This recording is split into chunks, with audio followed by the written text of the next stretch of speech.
Drama besar terjadi setelah hasil MotoGP Qatar 2025 yang menuntaskan balapan 22 lap terakhir. Maverick Viñales yang sebelumnya finish mengejutkan di posisi kedua bersama tim Red Bull KTM Tech3 resmi dijatuhkan ke posisi 14 setelah menerima penalti 16 detik.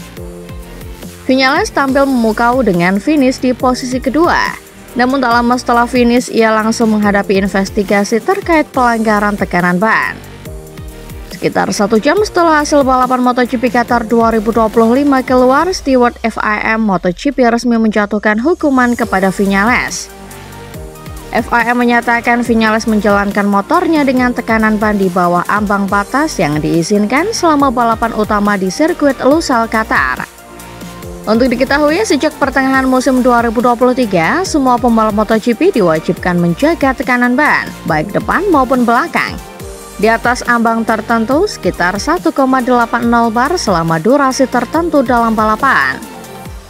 Dikutip dari Motorsport, dalam kasus Viñales, tekanan ban tidak memenuhi standar tersebut dan akibatnya ia dihukum 16 detik setelah finish. Hukuman tersebut membuat podium yang ia dapatkan hilang. Ia sebelumnya mencetak hasil terbaiknya musim ini bersama KTM sekaligus podium pertama sejak pindah ke tim pabrikan Austria itu. Dengan penalti yang dijatuhkan ke Viñales, Francesco Pecco Bagnaia Ducati Lenovo Team bak mendapat rezeki.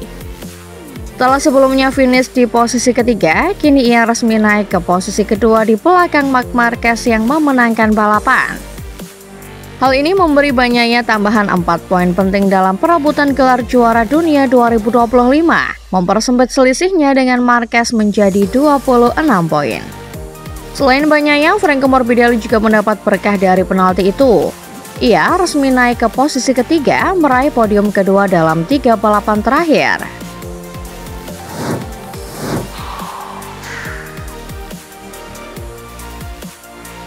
Juara dunia bertahan Jorge Martin harus kembali menepi dari lintasan setelah mengalami kecelakaan dalam balapan utama MotoGP Qatar 2025 di sirkuit Lusail, Senin 13 April 2025 dini hari WIB.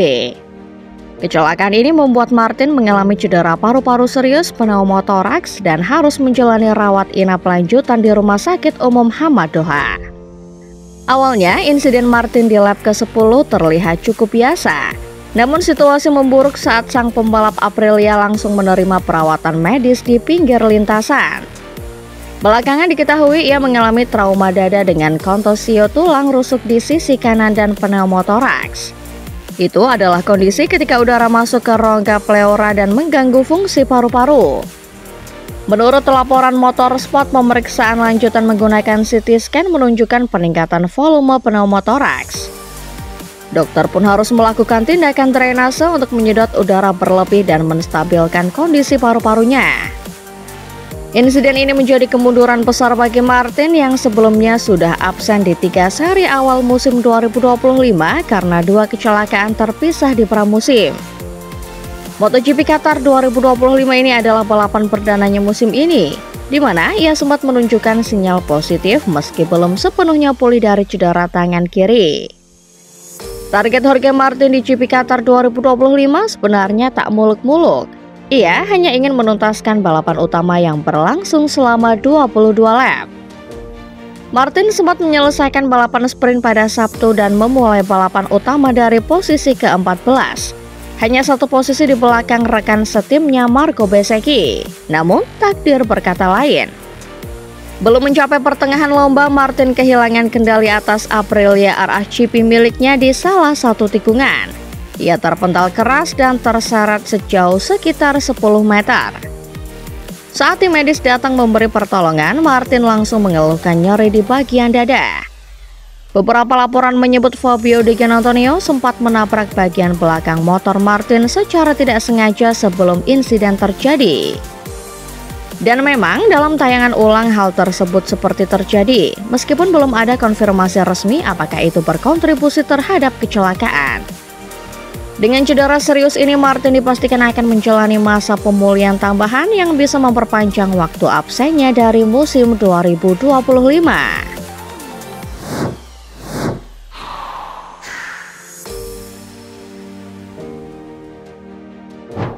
Insiden di awal balapan yang melibatkan Alex Marquez membuat Fabio Di Giannantonio sempat kehilangan ritme. Namun ia kembali tampil kompetitif dan bersiap untuk menyalip Jorge Martin. Ketika itu Martin yang baru kembali dari cedera panjang mengalami kecelakaan di bagian luar kap antara tikungan cepat turn 12 dan turn 13. Meskipun insiden tersebut tidak langsung terlihat serius, tayangan ulang memperlihatkan bahwa motor Ducati milik Di Giannantonio menghantam keras bagian belakang tubuh Martin yang sudah terjatuh. Benturan tersebut membuat tubuh Martin terdorong secara tiba-tiba dan keras ke arah motornya yang terguling. Kejadian itu diduga menjadi penyebab utama cedera yang diderita oleh Martin.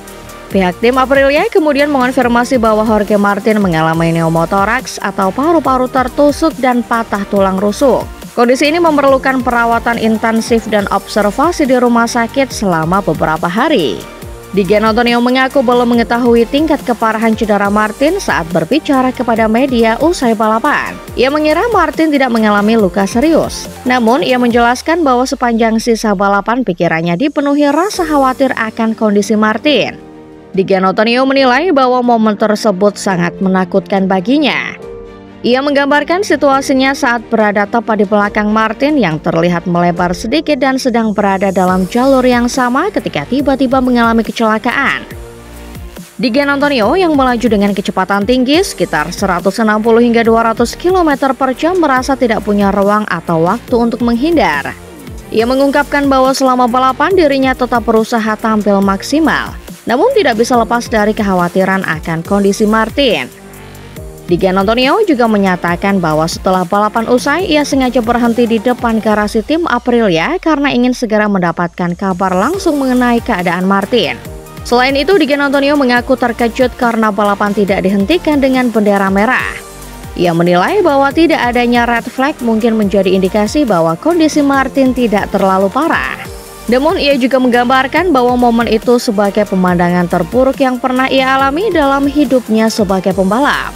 Rasa takut begitu kuat saat melihat Martin masih tergeletak di lintasan. Sementara ia hanya bisa mencoba memahami kondisinya melalui layar-layar televisi yang tersebar di sekitar sirkuit.